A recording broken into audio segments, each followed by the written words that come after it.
Aku tuh dari semester awal, aku ingat banget break semester 1 ke 2 itu aku ikut volunteer ke organisasi yang dia tuh nyelenggarain summer school gitu, dan aku volunteer di sana.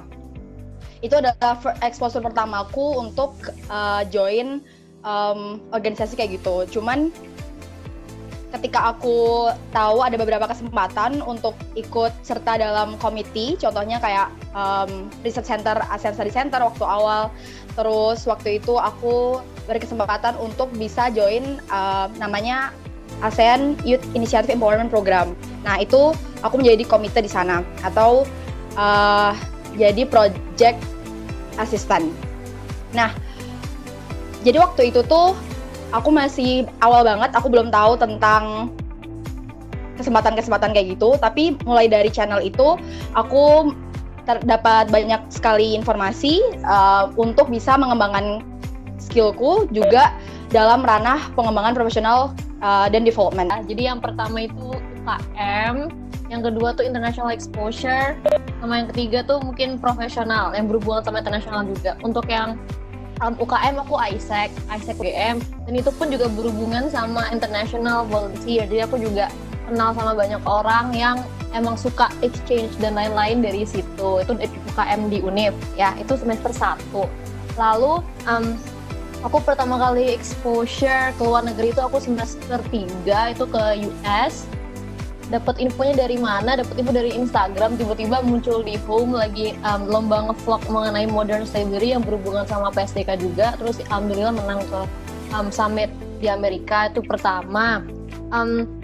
Setelah itu aku masuk Global Engagement Office, itu pun juga berhubungan sama internasional. Jadi aku juga banyak informasi mengenai exchange di UGM dari GEO itu. Jadi kayak semua tuh berkaitan gitu ya. Karena exchange-ku 3 exchange berikutnya itu berhubungan sama aku menjadi mahasiswa UGM.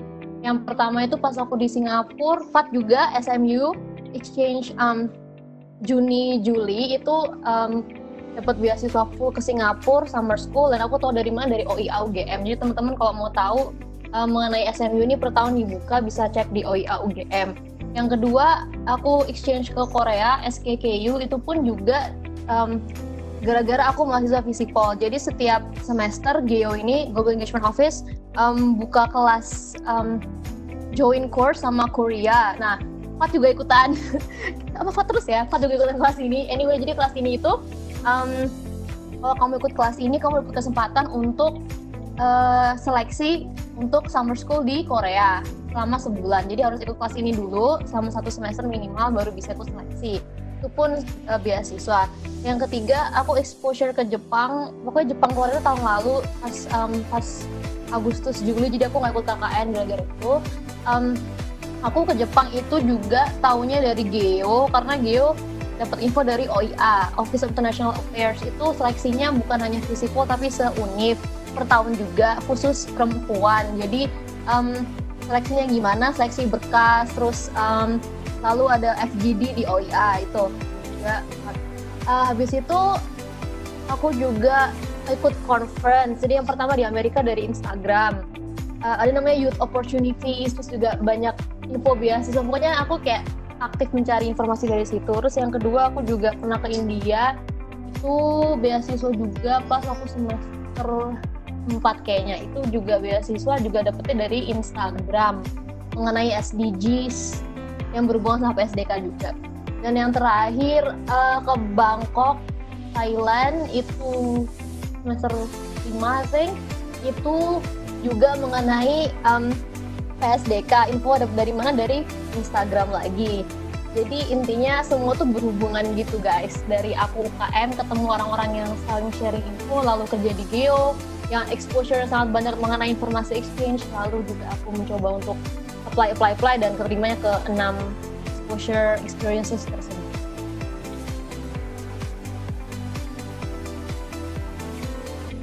Ya, kalau aku emang dari dulu udah suka exchange dari aku kecil, dari SMP SMA udah sering gitu. Tapi kalau UNIF kan emang lebih tinggi ya skalanya. Tapi jadi aku ke-trigger untuk do it again gitu dari SMA ke kuliah. Maksudnya kayak do it again, the exchange and everything gitu gara-gara ketemu circle-nya. Dulu aku rasa udah enough gitu loh exchange bla bla bla, mungkin kuliah fokusnya ke belajar aja dan bla bla bla, harus mempersiapkan karir. Tapi aku ketemu dengan circle ini yang mengencourage aku untuk ikutan exchange, dan aku rasa dengan mengikuti exchange ini juga kuliah nggak terbengkalai ya, karena juga bisa belajar banyak dari pengalaman-pengalaman aku seperti networking, juga teamwork, international exposure, cultural assimilation, bla bla bla. Jadi itu sih, di-encourage sama teman-teman yang emang suka juga dengan hal-hal seperti ini. Jadi sebenarnya dulu tuh ketertarikanku muncul dari awal aku ingin belajar dan bisa enhance kemampuan basic skillsku. Tapi dari situ aku juga banyak belajar untuk bukan hanya dalam segi pengetahuan, yang mana kayak aku dulu juga ngerasa minder, aku tuh secara akademik nggak terlalu cemerlang gitu loh. Tetapi di sisi lain ketika aku melihat kesempatan-kesempatan itu malah nge-boost aku untuk memperkaya bukan hanya professional development, tapi juga kemampuan pekerjaan seperti profesional yang lain. Karena aku juga nggak bisa memungkiri bahwa dari kesempatan-kesempatan itu aku dapat juga dari awal. Aku misalnya dulu aku juga kerja menjadi media reporter di media Visipol kayak gitu. Aku dapat surat rekomendasi dari Kak Felina dan juga dapat rekomendasi dari ASC, itu juga mendorong aku untuk bisa nge-boost exposure lebih banyak kayak gitu kan. Dari situ tuh ternyata aku belajar lebih banyak. Nah dari situ aku mencoba untuk explore lagi dan ngetes limitku sebenarnya seberapa kayak gitu. Jadi motivasi awal sebenarnya cuma belajar dan pengen bisa explore bahasa Inggris sih.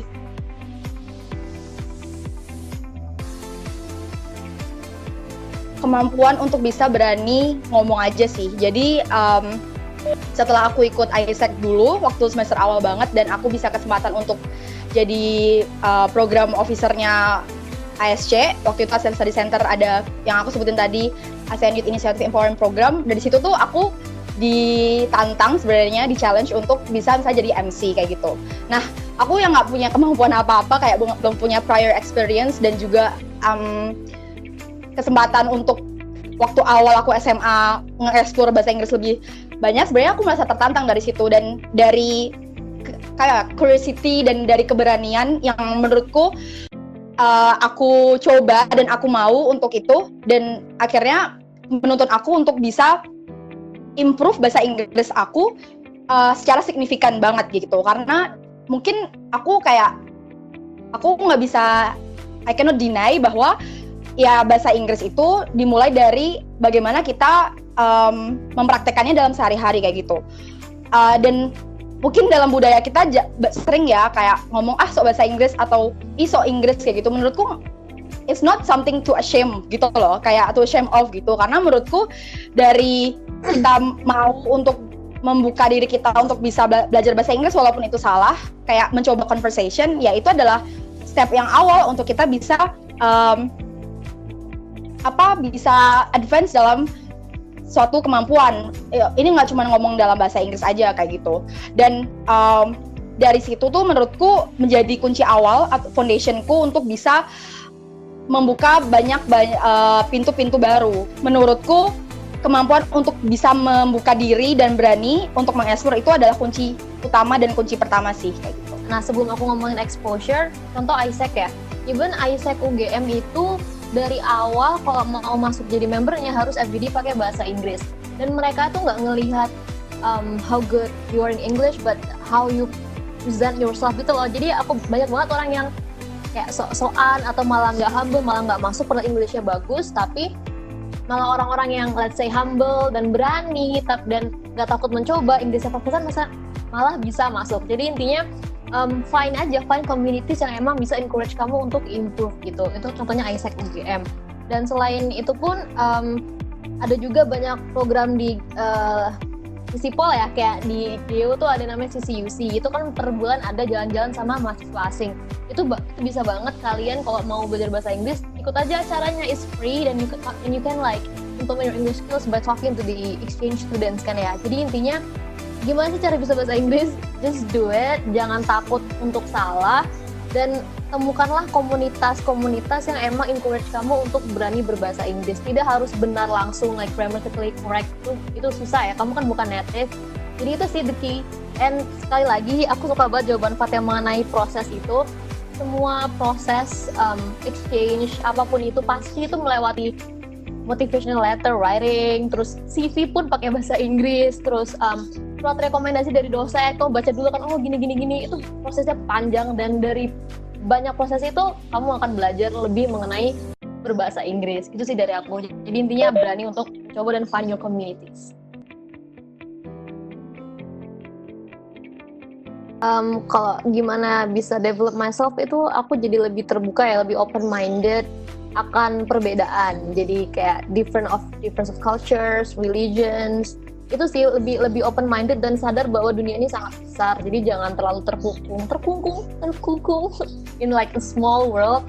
Jadi lebih open minded aja. Itu kan sangat bagus banget untuk kedepannya gimana ya. Jadi juga personality development, gimana cara approach orang from different cultures, terus juga berani gitu sih. Jadi intinya semua pengalaman itu tuh lebih ke, menurut aku ya, lebih ke personal development daripada professional juga sih, like how you network and stuff, but then it's more to how I present myself, how to act, lebih mengasah emotional intelligence aku dan lain-lain. Tapi lebih fokusnya ke lebih open minded aja akan perbedaan. Aku setuju banget, kayak ketika kita mencoba untuk explore diri kita di berbagai exposure itu tuh kayak kita bisa menyadari bahwa se-diverse ini loh sebenarnya dunia kayak gitu. Dan menurutku itu penting banget. Kenapa? Karena ketika kita tahu bahwa oh kita tuh sebenarnya bisa lebih dari ini, itu melatih kita juga untuk bermimpi, untuk bermimpi lebih besar. Sebenarnya kita tuh mampu untuk kayak I can say make change sebenarnya gitu loh. Kayak kesempatan tuh ada di luar sana dan itu tinggal kita aja mau untuk mengeksplor atau enggak. Dan ketika juga belum lagi misalnya ya benefit kayak itu tuh friendship, terus networking dan apa ya understanding knowledge yang kita dapatkan, itu ya side effect dari berbagai exposure itu gitu loh. Karena ya misalnya kita ikut, contohnya waktu aku ikut SEAP dan berlayar itu selama 2 bulan, aku dapat sahabat-sahabat baru dari berbagai negara kayak gitu. Dan tentunya ketika misalnya aku pengen main, misalnya main ke negara lain, kan kita juga punya teman yang maulah menampung kita dan memperkenalkan negaranya gitu. Jadi kayak friendship, terus cultural understanding, dan juga communication development kayak gitu, ya menurutku akan secara inherent akan muncul dan akan kita pelajari gitu loh ketika kita mau untuk mengekspos dan mengeksplor dunia yang sangat diverse dan sangat. Aku mau nambahin kali ya, jadi teman-teman mungkin kalau dilihat aku sama Fat itu udah kayak udah kemana-mana gitu ya, tapi pasti kita ada failure stories ya nggak sih Fat? Kita ditolak dan lain-lain. Nah itu pun proses ditolak itu juga sangat membangun karakter kita gitu. Jadi tahu gimana rasa di reject, gimana caranya kita evaluasi diri, gimana like finding out which one yang harus diimprove. Jadi emang even kalau kamu berani dan kamu gagal itu juga ada pembelajaran sendiri sih. Jadi jangan pernah takut untuk mencoba, karena even if you fail you still learn something from it gitu. Dan benar banget kata Fat, cuma 3 tahun nih kuliah, 3-4 tahun ini juga benar-benar privilege, karena setelah ini you have to like look for jobs and bla bla bla, dan nggak akan sebebas masa-masa kuliah. Jadi manfaatkanlah waktu kamu selama kuliah ini.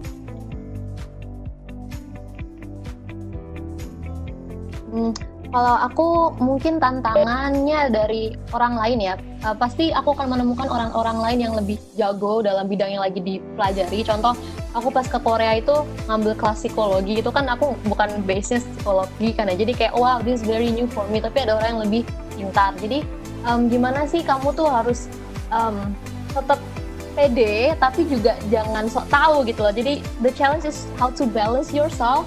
Kamu maybe kamu akan menjadi seorang yang paling stupid in the forum, tapi kamu juga harus pede mengenai itu. Just like the art of being balanced. Dan dari aku sendiri sih cara mengatasinya ya udah, kalau aku nggak tahu aku nggak malu untuk bertanya. Dan kalau di kelas aku juga nggak malu untuk menjawab pertanyaan walaupun mungkin jawabannya nggak benar. Karena kalau di luar negeri itu guys, kalau salah itu nggak apa-apa, masih di-appreciate. Jadi yang di-appreciate tuh, what they appreciate is your bravery to raise your hand and ask the question. Jadi intinya itu dia, how you balance yourself, bisa berani tapi juga jangan sok tahu, dan admit that you don't know a lot of things. Dari kamu admitting that you don't know a lot of things, you will learn a lot of things. Karena kalau kamu jujur atau kamu bertanya, kamu akan belajar hal-hal baru. Jadi jangan malah malu akan ketidaktahuan kamu, but embrace that not knowing to actually gain more knowledge. Gitu sih. Sebenarnya kalau dari aku agak mirip sih dengan Raisa, karena ketika aku ikut berbagai program itu tuh sebenarnya tantangannya sendiri adalah aku sendiri, karena kan dari awal juga aku sering merasa kayak diriku tuh belum cukup gitu, kayak aku masih banyak bukannya bahasa Inggris, apalagi knowledge dan kemampuan aku komunikasi, kayak wah ketika aku compare dengan delegat lainnya, aku tuh masih kayak small bean banget yang masih belajar dan merangkak kayak gitu.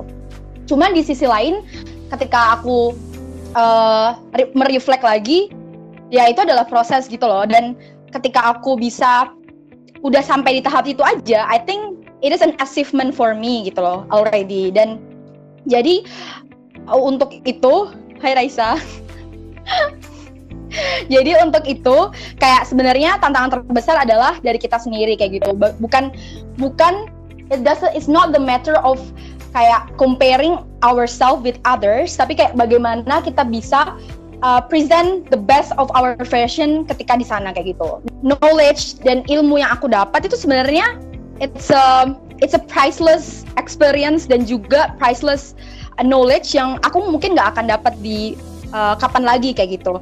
Dan menurutku dunia ini tuh udah sangat multidisipliner gitu loh. Dan please don't be afraid to step out from your comfort zone, karena dari situlah kita, I think dari situlah kita belajar dan improve ourselves kayak gitu sih.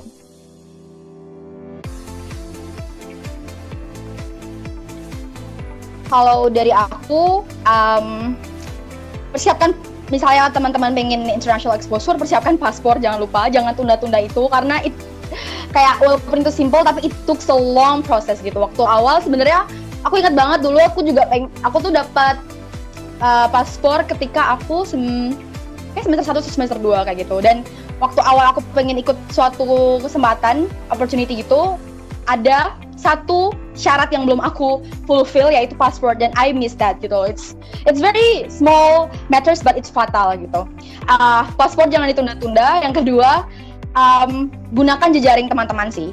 Jadi ketika, apalagi sifat-sifatnya OIA ya, contohnya ketika kita mahasiswa UGM ini, banyak sekali network yang sudah di-establish sama UGM dan juga Visipol. Gunakan itu, utilize berbagai network yang sudah di-establish, dan ketika teman-teman udah lihat opportunity di OIA, jangan tunda-tunda kayak gitu. You write your motivation letter, cicil aja dari sekarang, tanya teman-teman yang udah pernah lolos, dan juga buat CV dan pola CV sebaik mungkin kayak gitu. Mungkin aku cuma nambahin dikit aja. Jadi aku sering banget di DM-in sama teman-teman yang ingin melakukan exposure. Tapi ada satu hal yang sangat menurut aku tidak baik ya. Jadi kebanyakan mereka tanya semua tuh, blok pertanyaan semua, tapi mereka baru bisa dibaca gitu informasinya. Nah, dan aku rasa di setiap opportunity itu udah jelas banget apa yang dibutuhkan, apa yang di-require, dan mungkin boleh bertanya sama orang-orang yang udah pernah, tapi jangan yang basic knowledge itu gitu. Jadi intinya tuh baca informasi secara detail.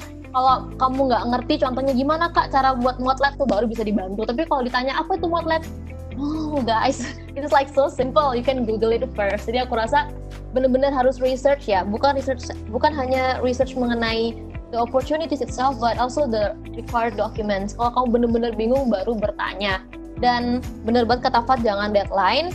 Dan yang ketiga ya, mungkin proaktif aja nyari informasi. Selain dari OIA, banyak banget website sama account-account di Instagram yang provide opportunities. Mungkin bisa aku sebutin, nggak apa-apa ya. Ada namanya Youth Opportunities, itu termasuk website, dia juga ada IG-nya.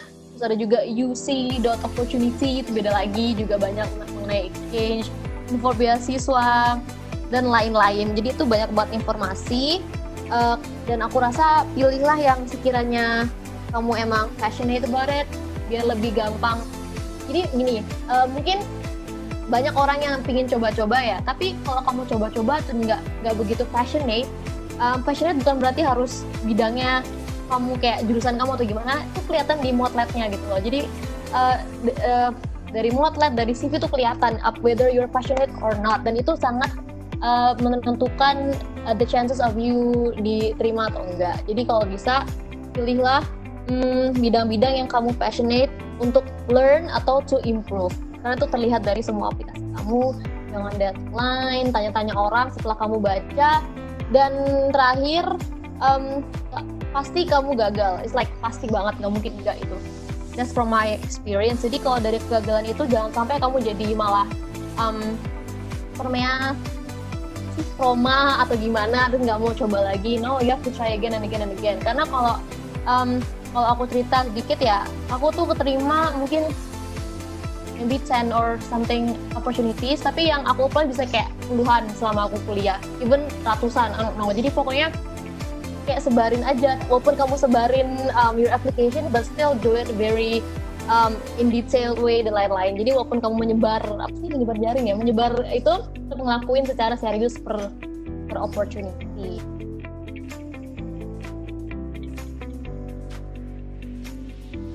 Ya, jadi aku dapat beasiswa itu mungkin setengahnya harus bayar dulu, baru nanti di reimburse pas nyampe di negaranya. And it took a lot of money karena uang pesawat PP itu sendiri dulu, terus juga visa bla bla bla. Tapi tidak apa kawan-kawan, is okay, karena aku pun juga pernah ngajuin proposal ke Mas Rudi, kalau sendiri sih akademik. Nah itu pas aku ke India aku ngajuin proposal dana, dan itu juga dapet. Dan setauku Visipo sangat terbuka dengan hal itu ya, pengajuan dana. Formatnya gimana? Per tahun beda, takutnya kalau sekarang beda sama pas aku tahun lalu. Jadi mungkin bisa tanya ke akademik Visipol gimana format pengajuan dana. Dan selain Visipol pun banyak banget. Ditmao juga menyediakan duit untuk bisa kita ambil ya, dikasih, bukan pinjam loh, dikasih untuk kita bisa exposure keluar. 1, 2, 3 itu juga bisa nyari sponsor di luar dari companies, dari pihak swasta. Pokoknya kamu harus jago-jago di bagian proposal, kamu harus benar-benar selling, terus returnnya apa buat si companies yang ngasih kamu duit ini. Dan karena ini uangnya diberi secara cuma-cuma, kamu benar-benar nggak bisa deadline. Jadi mungkin 8 bulan sebelum berangkat tuh udah harus nyari dana gitu, karena emang cair dana bla bla bla tuh lama banget.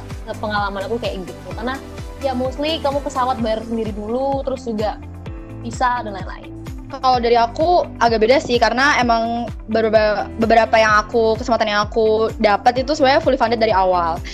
Cuman bener banget kata Raisa yang awal tentang proposal ke Visipol itu sangat gampang sebenarnya, tapi emang harus prepare sebelum beberapa bulan sebelumnya, karena mungkin atau beberapa pengumuman sebelumnya, karena ketika pengumumannya udah ada, karena emang agak ribet dalam tahap birokrasi, minta tanda tangan ke sini dan ke sana, dan juga formatnya harus menyesuaikan kayak gitu. Jadi emang butuh spare time. Tapi untuk kesempatan-kesempatan yang aku dapat itu emang udah dapat living cost juga. Dan it's more than enough gitu. Jadi aku selama ketika ikut waktu di Kamboja, terus di Seap dan juga Singapura, semuanya udah dibayarin sejak awal gitu. Dan ketika itu cuman pinter-pinternya kita aja memanage uang. Menurut aku ya, pokoknya the whole experience of being a university student itu depends on yourself. Gimana cara kamu bisa membalance antara akademis dan non-akademis. Dan walaupun kan seperti tadi kita udah sharing, banyak banget opportunities untuk go abroad, untuk exposure bla bla bla, tapi menurut aku jangan sampai studi kamu terbengkalai. Contohnya kemarin aku juga ke Korea sama anak HI, dan beliau itu juga sambil ngerjain skripsinya gitu. Jadi kalau bisa disambi gitu ya, karena emang kewajiban kita masih kuliah, jadi pinter-pinter balance-nya gimana. Tapi pun kalau selamanya you have to take a semester off or 2 semesters, I think it's okay juga. Tapi jangan sampai 6 years or something. Jadi harus pinter-pinter membalancekan waktu antara akademis dan non-akademis. And it's not gonna be easy guys, it's gonna be hard, like the rejection, terus motivation letter, nyari-nyari orang untuk dana lah, reference letters, tapi it's gonna be worth it karena kamu akan belajar bagaimana cara menghadapi masalah juga di saat dunia kerja mungkin. Jadi emang it's time for you to learn gitu dari aku. Fat gimana Fat? Udah semua disebutin sama Raisa, cuman kayak ya exactly seize the opportunity that you have now, kayak manfaatkan waktu teman-teman, mungkin jangan aja minder, oh aku masih semester 1, masih ada 5 semester lagi, kayak time flies so fast gitu. Dan mungkin teman-teman sekarang kayak teman-teman mungkin sekarang fokus ke organisasi-organisasi, tapi juga jangan lupa mind with all the opportunities out there, jangan sampai ke miss, dan just try it gitu loh. Emang rejections will always be there, tapi I think that's what we can learn from rejection, dari proses yang kita lalui kayak gitu. Dan teman-teman di Visipol, so menurutku it's important untuk broaden our experience and our understanding, bukan cuman secara sempit tapi secara lebih luas kayak gitu. Jadi manfaatkan waktu teman-teman.